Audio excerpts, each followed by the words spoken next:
Okay, welcome back to the second part of this presentation about Emdr. What I want to cover this time is give you a bit more of an understanding about what goes on in an Emdr session and also some of the safety features that are built into the process. It's important to emphasise the safety elements in this because basically what we're going to be approaching is the most difficult experiences that you've ever had in your life, and that can be a somewhat threatening proposition. So in order to make this a safe thing to do, then there are some things that we need to have in place. The very first thing that we need to have in place is your understanding that you have the ability to stop this process at any time that you choose to do so. Typically, when I'm doing EMDR with people, we're usually working on experiences which happened to them in which they had little or no control or choice whatsoever. Often or usually we're working with experiences in which things were done to my clients. And considering that, it's really important, because there was no choice when the bad thing happened, it's incredibly important that when we're revisiting these experiences, that you actually have a very good sense of choice and power and control in this situation. And what this means is that, as I said before, if at any time you feel that you want to stop the process, you're well and truly in the driver's seat, and you can stop this process simply by saying stop. Okay? And as soon as I hear you say stop, I will stop the process in an instant.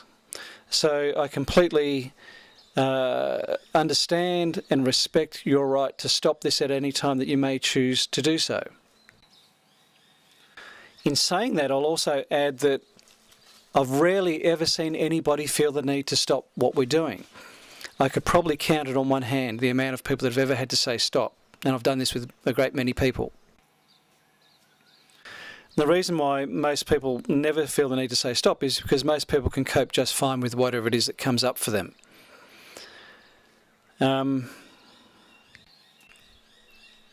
This is an important thing to keep in mind. And in fact, there's a very good chance that I won't even embark on EMDR with you if I feel that you won't be able to cope with whatever it is that comes up. So I'll need to be satisfied that you can cope, and then you will also retain the power and the right to say stop at any time. As I said before, this is really important. Your mind or brain is going to be going back to the worst experiences that you've had in your life. And of course, within that is the ability to re-traumatize you, which is definitely not what we're aiming for. So it really is very important for your mind/brain to have a total awareness that in revisiting this experience, this time you're actually revisiting it with a sense of control and power, which you didn't have initially. And that is a very important difference. So whether you ever feel the need to say stop or not, and there's a very good chance that you never will feel the need to say stop, I want you to slot away there in your mind the information, the knowledge that you actually have the power and the right to stop at any time.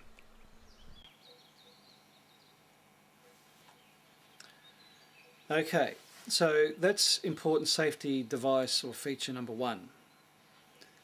Now, let me describe to you what happens in an EMDR session. We're going to be working with one memory at a time, primarily because the burden of distress that you're carrying was more than likely added to you one experience at a time.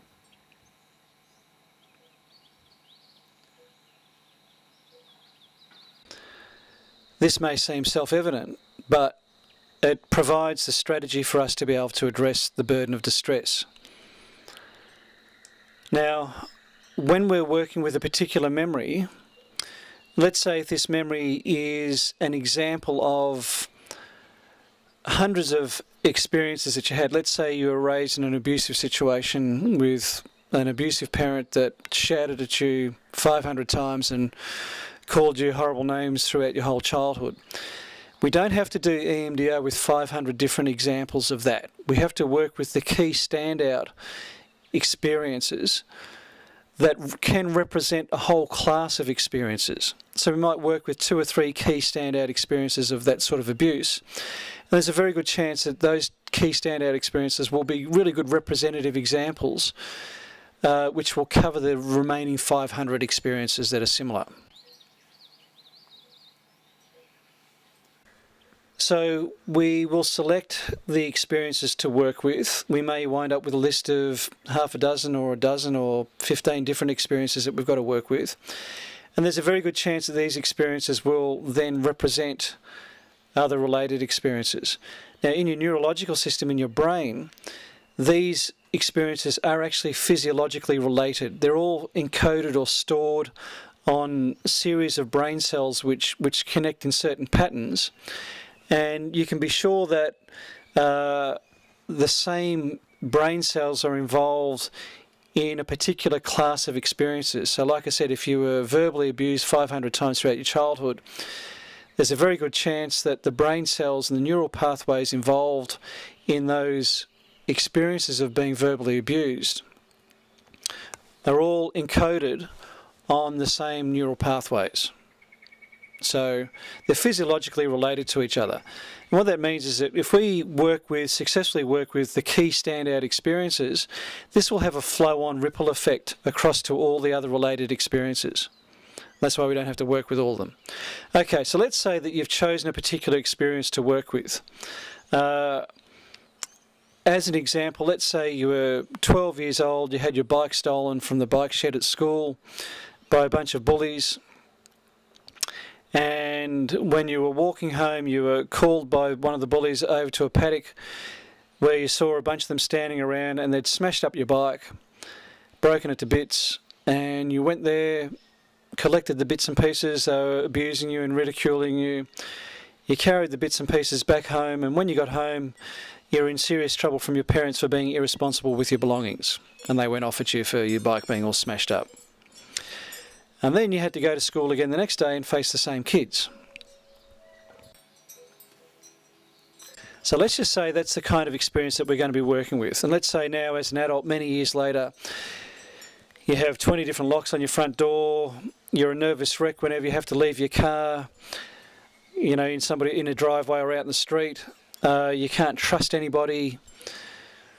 You have no faith in humanity. You can't maintain relationships with people because you simply are not able to trust them, etc. So this bad experience from when you were 12 has had a flow-on effect. It hasn't been adequately processed and digested. Maybe it was overwhelming at the time. And it's had a flow-on effect into your adulthood, so it permeates all of your relationships and your ability to live the kind of life that you want to live. So let's say that's the experience that we're working with. Okay, so as your therapist, the first thing that I would do would be to ask you a range of questions about the experience. And the questions are not so much for me to get information that I need to have, but it's really to tune you in neurologically into a particular brain network where this memory has been stored. So the first question that I'll ask you is, when you think about that experience, what feels like the worst moment? And it may or may not be the obvious moment. The worst moment may have been when you got to the bike shed and you realised after school that your bike had been stolen. It may have been when one of the bullies called you and said, "We've got your bike, come and get it." It may have been when you got there and you saw your bike all smashed into bits and pieces. It may have been when you got home and you were in trouble with your parents for being irresponsible with your belongings. Or it may have been when you had to go to school the next day and you had to enter the classroom and here were these bunch of kids sneering and laughing at you. So maybe any of those. So that's the first question. What feels like the worst moment? Now, when you're in touch with the worst moment, what's the visual picture that pops into your mind's eye that reflects that worst moment? What do you actually see in your mind when you're in touch with that moment? And in our example, let's say the worst moment was when you got to the paddock, there were half a dozen of these bullies standing around laughing at you. You looked on the ground, you saw your bike all smashed into bits and pieces. So let's say that's the worst moment. So that's the visual picture that pops into your mind's eye. What do you see? Well, I see my bike all smashed to pieces on the ground and these bunch of 6 kids standing around laughing at me, poking fun at me. Okay, the next question is, when you're in touch with that picture, what's the negative thought or belief about yourself that comes up and goes along with that picture? It's an unfortunate quirk of humanity. Even when bad things are done to us, we tend to wangle in there a negative view or belief about ourselves, even if we've had no role to play in this bad thing happening. It just seems to be part of what we manage to do to ourselves. So let's say, with this example, the worst moment is seeing the bike all smashed up, the bully standing around laughing. The negative thought about yourself that goes along with that might be something like, I'm a loser, I'm pathetic, I'm weak, I'm not safe, I can't protect myself. Any of those kind of negative thoughts or beliefs about yourself. The next question that you'll be asked is, when you're in touch with that picture of the worst moment and the negative thought or belief about yourself that comes up when you're in touch with that picture, what are the feelings now that come up within you right in this moment when we're having this discussion? I'm asking you these questions. What sort of feelings come up for you? Now, it's possible for a person to answer that question by saying, well, I feel anxious when I think of that, or I feel incredibly sad, or I feel frightened, or I feel angry, I feel resentful. There could be any number of different emotions that go up with that. The next question is, when you're in touch with the picture and the negative thought about yourself and the emotion that comes up for you now when you're in touch with those, what do you notice going on physiologically in your body? You may notice a tension in your shoulders, there may be a constriction in your chest, a tightness in your throat, butterflies or pain in your stomach. There could be any number of different physical experiences that go on for you. So I'm simply asking you, what do you notice going on physically when you're in touch with that? Now, when you've answered those questions, there's a very good chance that you've become neurologically tuned into that memory network, which means that the brain cells on which that memory has been stored become reactivated. And when we're in touch with a memory, about 80% of the same brain cells become activated as do when the actual experience was happening. And 80% is really quite a lot. Okay, so you've become tuned into that memory network. I'll then get you to focus on or bring into your mind the visual picture that you've described to me that goes along with the worst moment. And while you're doing that, I want you to follow my hand backwards and forwards with your eyes. And I'm going to do it about that fast. So your eyes are going backwards and forwards. And what you'll notice could be several things. The basic instruction is, while your eyes are moving backwards and forwards, for you to simply notice what comes up for you. And what comes up is basically whatever presents itself to your awareness as your eyes are moving backwards and forwards. While your eyes are moving, you don't need to make anything happen. You don't need to force any particular outcome. And by the same token, you don't need to stop anything from happening. Your task really is simply just to notice. As though you're sitting in a bus, looking out the window, simply noticing the scenery as it goes past. And what you notice may be other pictures popping into your mind's eye. It may be thoughts or words or phrases that simply pop into your mind.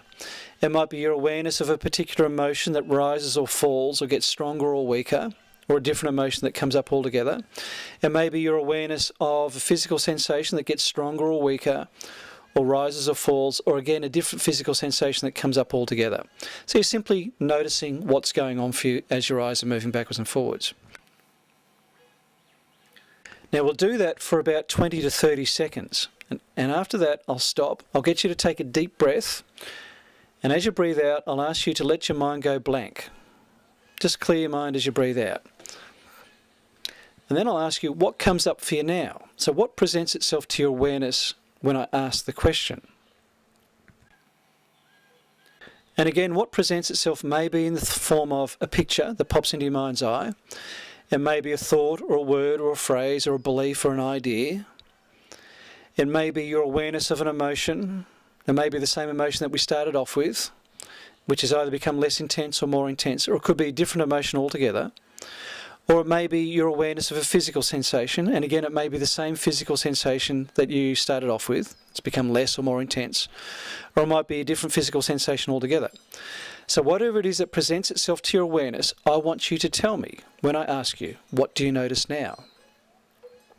And I'll ask you not to edit what you're telling me. So if, for example, the image of a what do we say, a frog pops into your mind, or a goldfish pops into your mind, when I ask you that question, or when your eyes are moving backwards and forwards, a goldfish popped into your mind, and I ask you what's come up for you now, and a goldfish is there, and you decide, well, I'm not going to say goldfish because that just sounds too silly. It's got nothing to do with my bike being stolen and smashed up, and I just feel really stupid saying goldfish. I'd ask you to tell me anyway. Now, it may be that you'd forgotten all about it, but the next day when you went back to school, the kid who you sat next to told you, hey, guess what, I just got a new goldfish last night. And you couldn't care less because you were traumatised about being bullied and your bike being smashed up and getting in trouble with your parents and then having to face the bullies again the next day at school. So you didn't even take it in that he told you that he'd got a new goldfish, or you didn't care less about it. But as part of the stream of the memory, it basically comes up while your eyes are moving backwards and forwards. And if that's what presents itself, I'll ask you to tell me, yeah, I've got a goldfish presented itself into my mind. Because if you don't tell me, we could be stopping a stream of memory which could lead somewhere really useful. And we don't know where it's going to lead to, but there's a potential that any of these things that come up for you could lead somewhere really useful. And if you don't tell me, we're simply cutting off that option. And I'd rather not cut off that option. So if a goldfish presents itself to your mind, I want you to tell me, goldfish, I see a goldfish, and whatever it is that you tell me that has presented itself to you, whatever pops into your mind, I'll get you to focus in on. So if it's a picture of a goldfish, I'll say, right, just bring up that picture of the goldfish, follow my hand, and let's move your eyes backwards and forwards again. If it's a picture of what happened when you got home and you got a belting from your parents and you got in big trouble because your bike was all smashed up, I'll say, right, go with that picture, let's do it again, just simply notice what comes up.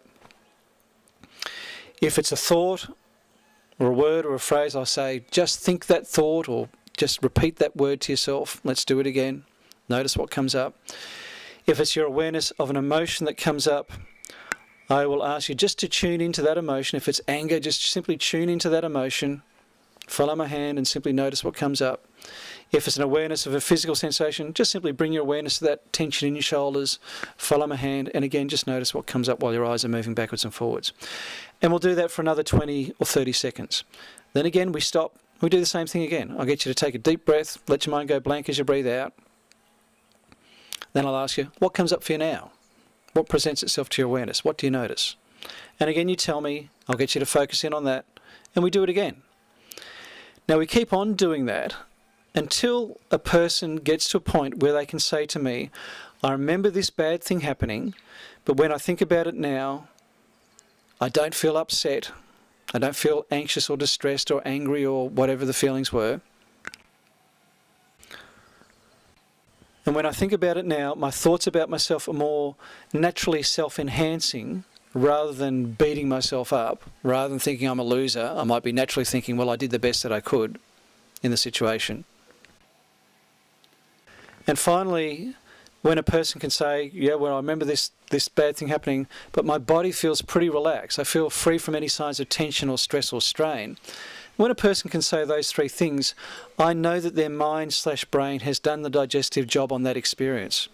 Basically, it's chewed over the experience, it's worked out what you need to hang on to, what no longer serves your interests, what's now just simply toxic for you to hang on to, and it allows your mind or your brain to let go of the toxic elements of that memory, which could be in the form of pictures or thoughts about yourself, or thoughts about the world or people in general, negative emotions about yourself or about the world or people or about the experience, and distress physiology, and your mind/brain has been able to let go of all that dysfunctional part of that memory, pull out what you need to remember of the experience, what are the basic facts of what happened, and find somewhere to store that away in your memory system. And what that means is that your burden of distress, where it was up there, has now been reduced to something like that.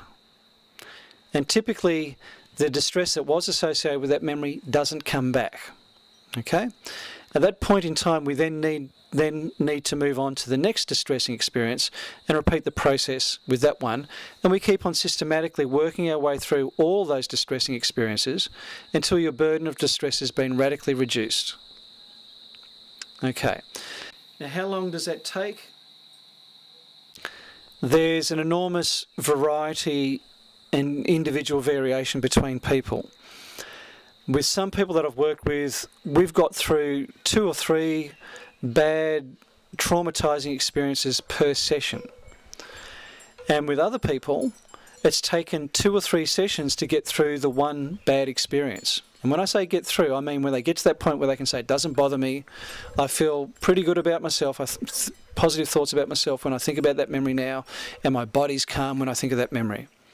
So sometimes for some people it can take 2 or 3 sessions to arrive at that point.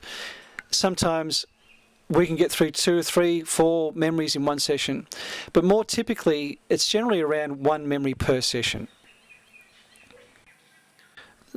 So this means that if we have a dozen memories to work through, we may need a dozen sessions of doing the reprocessing.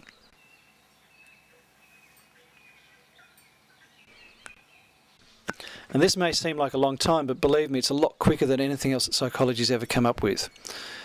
Typically we're working with highly distressing events that have been part of your psychological makeup, even part of your physiology for a long time. And if we're able to move these one at a time, 1 per session, then we're actually doing pretty well. And if this takes us 6 or 10 or 12 sessions, then and we help you to arrive at a point where these experiences no longer can make you feel distressed, and they're no longer part of your burden of distress, you will feel qualitatively different about yourself and about your life, believe me. And this is typically what happens for people.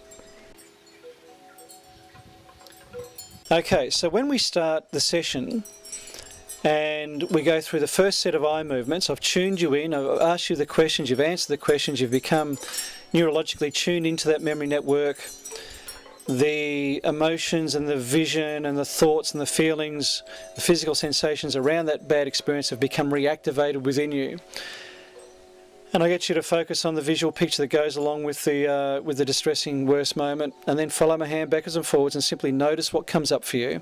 One of a few things can happen at that moment, and I've seen each of these happen quite a lot of times. The level of distress may go down really fast. The level of distress may go down slowly. It may plateau, or it may go even higher. Now there's a lower level of distress that we can use EMDR with. If you imagine a scale from 0 to 10, with 0 being an experience or memory is not at all distressing, just doesn't bother you, no upset whatsoever. 10 out of 10 you couldn't imagine being any more distressed. That's the most distress you could feel. It simply doesn't make any sense to use EMDR with memories that are not distressing. You know, there needs to be a baseline level of distress for this to be a meaningful thing to be doing with somebody, for even for us to be having this conversation, or for you to come and see me. So let's assume that the lower level of distress that we can meaningfully work with is something like, let's say, 3 or 4 out of 10. Anything less than that just really doesn't matter. Okay? So let's say this is where it is, you know, you're telling me about the bad experience, it's around 3 or 4 out of 10 at a minimum. I ask you these questions, and there's a very good chance that when you become tuned into that memory network, the level of distress naturally rises, because we usually keep this stuff pushed off to the side, and here I am asking you to bring it into the centre of your awareness, and so the level of distress will naturally rise with that. It might go up to, say, 5 out of 10. Then I get you to focus on the visual picture that goes with the worst moment, and then follow my hand backwards and forwards, and while your eyes are moving backwards and forwards, like I said, the level of distress may go down quickly, may go down slowly, may plateau, may go higher. And each of those things can happen. So, we stop after 20 or 30 seconds, get you to take a deep breath, find out what's come up for you, get you to refocus on that, then we do it again. Now again, the same thing may happen. The distress may go down really fast, it may go down slowly, may plateau, may go higher. And this may continue. Now, just like there's a lower level of distress that we can effectively work with, there's also an upper level of distress that we can effectively work with. And let's call that 10 out of 10 on that distress scale. Anything above 10 out of 10 is basically going to be re-traumatising for you. And there's nothing therapeutic about being re-traumatised, and that's definitely not what we're aiming for. If you ever feel that things are around that 10 out of 10 region, or above 10 out of 10, that's when you may need to say stop. And keep in mind that you've got the power and the right to say stop at any moment. Also keep in mind that I've rarely ever seen people need to do that. So it's very rare. It can happen. It's just not likely to happen with you or anybody else, but it can happen. So you need to retain the knowledge that you have the right and the power to say stop. Now, how do you know if things are right up there at 10 out of 10? Well, if you're feeling so overwhelmed by the distress that's coming up for you while we're working with that difficult memory, to such an extent like you feel like you can't cope, then that's a pretty good indicator that you're approaching or you're entering that re-traumatization land. And that's when you need to say stop. As I said, there's nothing therapeutic about being re-traumatized. All it does is add to the burden of distress that you're carrying around. So it's definitely not what we're aiming for. So what this suggests is that there's a therapeutic window. There's the lower level parameter that EMDR makes sense to work with, and there's also the upper level parameter that EMDR makes sense to work with. Anything within those two parameters is the therapeutic window, and we can work therapeutically with anything that comes up in terms of the level of distress within that. Below that bottom parameter, it just doesn't matter, and above that, it's way too distressing and traumatizing. Now, judging by what I see you displaying when we're going through this is not necessarily the best indicator to me of where you are on that scale from 0 to 10. Some people display their emotions very easily and very readily, and they may cry quite naturally lots of times, and they might cry several times during each day, and it's no big deal to them. It might feel like a cleansing and a unburdening and a releasing and a letting go. Whereas other people may be very reluctant, they simply never show any emotion to themselves or anybody else. And while we're undergoing the EMDR process, they may be going through extremely intense emotions, but they simply don't show it. So if I'm just to judge purely by what I see the person displaying, I could be wildly wrong. I could think they're absolutely fine with where the process is going for them. I might think they're sort of down like 5 or 6 out of 10, whereas in fact they might be up at 9 or 10 out of 10. Or the person that is very free and comfortable with their emotions, I might think, oh no, they're right up at 9 or 10 out of 10, whereas in fact they might be down at 4 or 5 out of 10. They're absolutely fine. So what this means to me is that I need to be guided by your judgment about where you are in that process, where you are on that scale. So again, it comes back to being, if you feel like you simply can't cope with what's coming up, you're feeling overwhelmed, then you need to say stop, because you're the best judge of what you can and can't cope with. EMDR seems to be especially good at preventing people from being overwhelmed. In fact, that seems to be the therapeutic trick. And I've got some theories as to why this would be the case. And it has to do with the nature of what's called bilateral stimulation, which is the eye movement's a form of bilateral stimulation. Bilateral stimulation creates what's called a dual focus of attention. Now, a single focus of attention, let's say if I got you just to get in touch with, mentally get in touch with the worst memory that you've got. Close your eyes. Don't do this, by the way. I'm not asking you to do it. But imagine if I was asking you, close your eyes. Go back to that worst experience, the worst moment. Get back in touch with the sights of it, the sounds, the smells, the physical sensations, the emotions, the thoughts that went along with it. Block out your awareness of everything outside of your imagination. Just simply purely go back. That's a pure internal focus of attention. Now, if we're talking about you getting internally focused on a traumatic experience, there's a really good chance that this internal focus is simply going to re-traumatize you. And as I said, there's nothing therapeutic about being re-traumatized. Another option is a total external focus of attention. If I got you to stand next to a busy street, empty your mind of all thoughts, and just simply look at the cars going backwards and forwards, just simply looking at the traffic, and that's not going to do anything therapeutic either. It's not going to re-traumatise you, but there's not going to be anything useful that's going to come out of that. And that's a total external focus of attention. EMDR, through the bilateral stimulation, seems to create what's called a dual focus of attention. So when I'm asking you those questions, about the bad experience, you're becoming internally focused. Once that internal focus has been created and activated, then I provide you with an external focus of attention. And if I see you becoming more internally focused, I will draw your attention back to my hand, just say follow my fingers backwards and forwards, stay with my hand, keep on watching my hand go backwards and forwards, and I'll keep on drawing your attention to the external, to what for you is external, my hand going backwards and forwards. Now, why does this seem to be helpful with anything? Why is this therapeutic? It comes back to being basically some structures within our brain, and we can think of our brain as being divided into several groupings within. And fairly deeply set within our brain is a set of structures which are together referred to as the limbic system. It's the limbic system that is largely responsible for many of our strong emotions. Below the limbic system is part of the brain called the brainstem, which sits on top of the spinal column. So on top of the spinal column is the brainstem, also referred to as the midbrain, and on top of the brainstem is the limbic system. Now the brainstem is responsible for many of the basic biological functionings that keep us alive, so keeping our heart pumping, our lungs breathing, our blood circulating, etc. And I've read in neurology books that if somebody is brain dead, which basically means through a car accident or whatever, they've received such an amount of damage to their brain that the emotional parts of the brain, the limbic system, and the thinking part of the brain, the neocortex, have been destroyed. And the only part of the brain still functioning is the brain stem sitting on top of the spinal column. And the person is still alive because the brain stem is still able to function.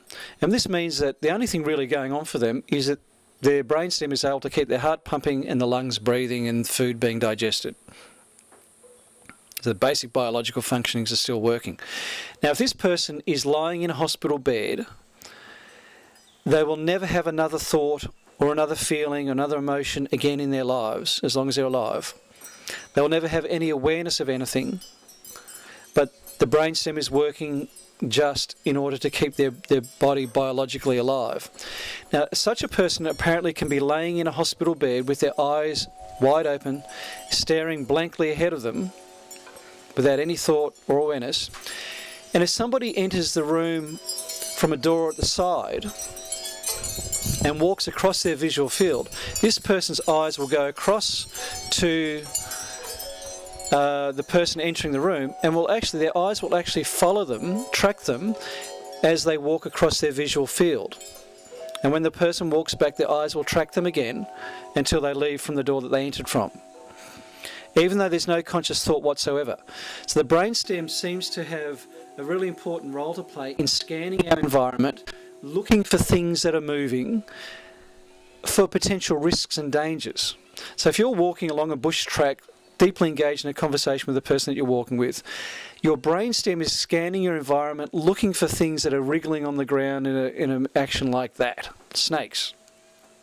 You're not aware of it because all you're aware of is the conversation that you're having, but your brainstem is nevertheless scanning your environment, looking for potential risks and dangers. Now, the brainstem works in conjunction with the limbic system in order to create the fight or flight response, which you're probably familiar with. The fight or flight response is when your body and your mind has been physiologically prepared to respond to danger. So your heart starts racing, blood starts pumping out to your arms and legs, your mouth dries up, you might start to shake. It's all part of the fight or flight response. The emotions that go along with that can be extreme anxiety and fear, which then gives us the motivation to flight or to escape the danger. Or it might be extreme anger, which is the emotion that gives us the motivation then to do whatever we need to do to defend ourselves, start shouting or physically fighting back. And the limbic system works in conjunction with the brainstem to trigger this fight or flight response. Now, because the brainstem is scanning our environment for danger, for things that are moving, if we give the brainstem a job to do in EMDR, which is follow my hand backwards and forwards, scanning the environment for things that are moving, then it frees up the limbic system to then be able to get involved in the distressed emotion without triggering the fight or flight response. And what that does is allows your mind or your brain to basically deal with the distressed emotion relating to the bad memory without being overwhelmed in that fight or flight response, without hitting the panic buttons. Whereas usually a traumatic memory will bring a person to a fight or flight state, so the panic button has been hit. When we're giving the brainstem a job to do by following my hand backwards and forwards while you're in touch with those emotions, it takes the brainstem out of the equation, which then frees up the limbic system to be able to get involved in the emotions without being overwhelmed by the fight or flight response. And as a result of that, the brain can then start to do something very different with the distressed emotion. The other interesting thing is that distressed emotion tends to be a right hemisphere thing. And when we're doing bilateral stimulation, the eye movements are one form of that, it's stimulating the left and the right hemispheres of the brain alternating in an alternating pattern because your eyes are moving backwards and forwards. And what that seems to be doing with EMDR is that because the distressed emotion tends to be a right hemisphere location, but we start to stimulate the left hemisphere and the right, and the left and the right, and the left and the right through the hands going backwards and forwards, it seems to free up the brain from just being locked into that right hemisphere distress pattern. So these are the reasons why I think EMDR prevents people from being overwhelmed by distress when we're revisiting highly distressing memories. That's why most people will never need to say stop. And it's why, while we're working with the distressed memories, that's why most people can cope just fine with whatever it is that comes up. Now, it's a bit like psychological root canal therapy in that, you know, nobody really likes it. It's not necessarily a pleasant experience, but it is a therapeutic experience. People really like the results, the endpoint that it gets them to. Sometimes the result can happen within a matter of minutes.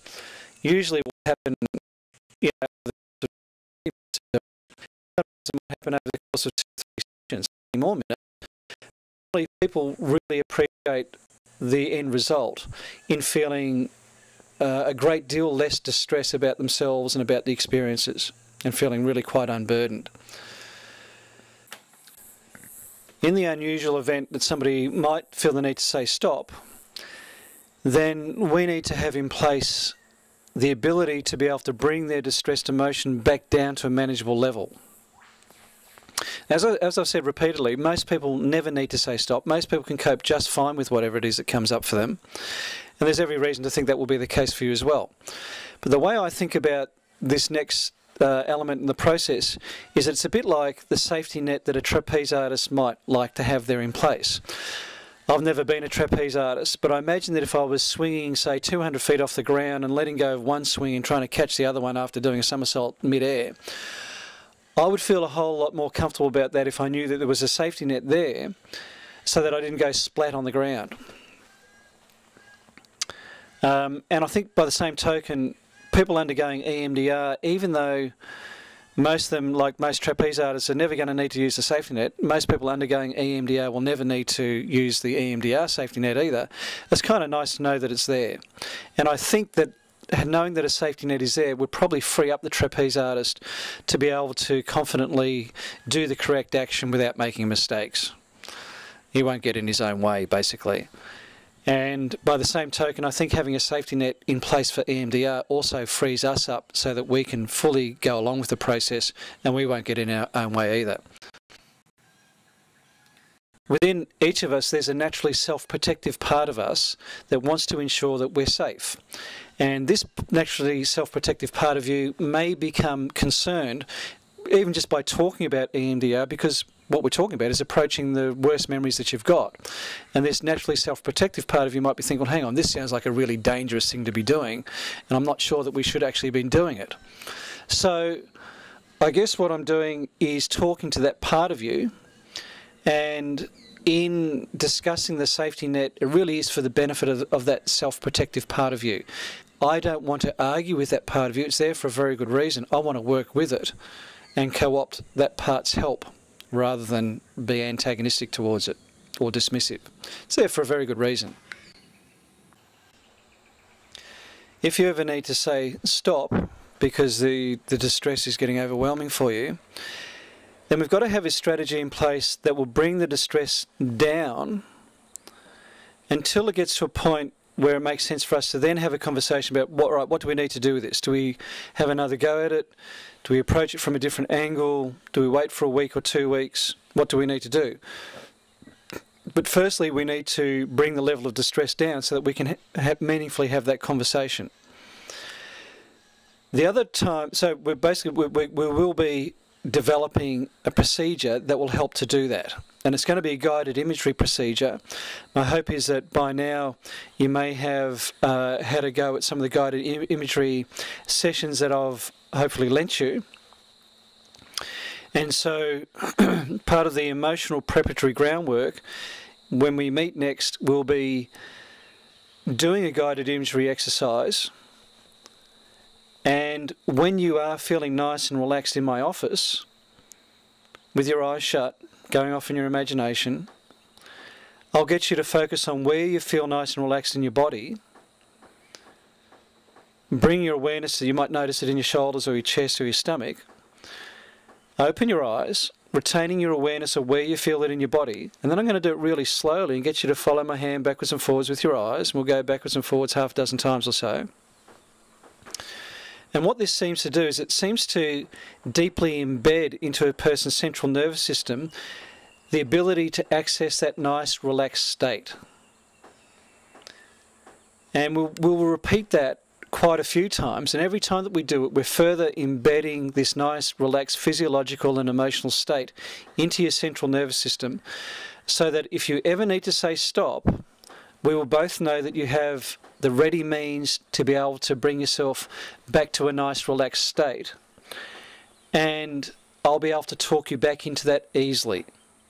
And we'll be able to bring things back down to a nice, manageable level. Then we'll be able to discuss, right, what do we need to do now?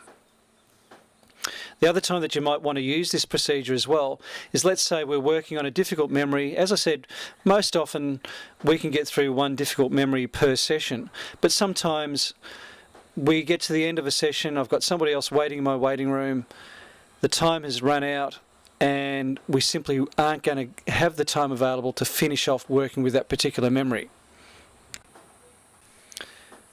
And this may mean that the level of distress is really still quite high, and basically I don't want you leaving any session with me feeling worse than what you felt when you walked in.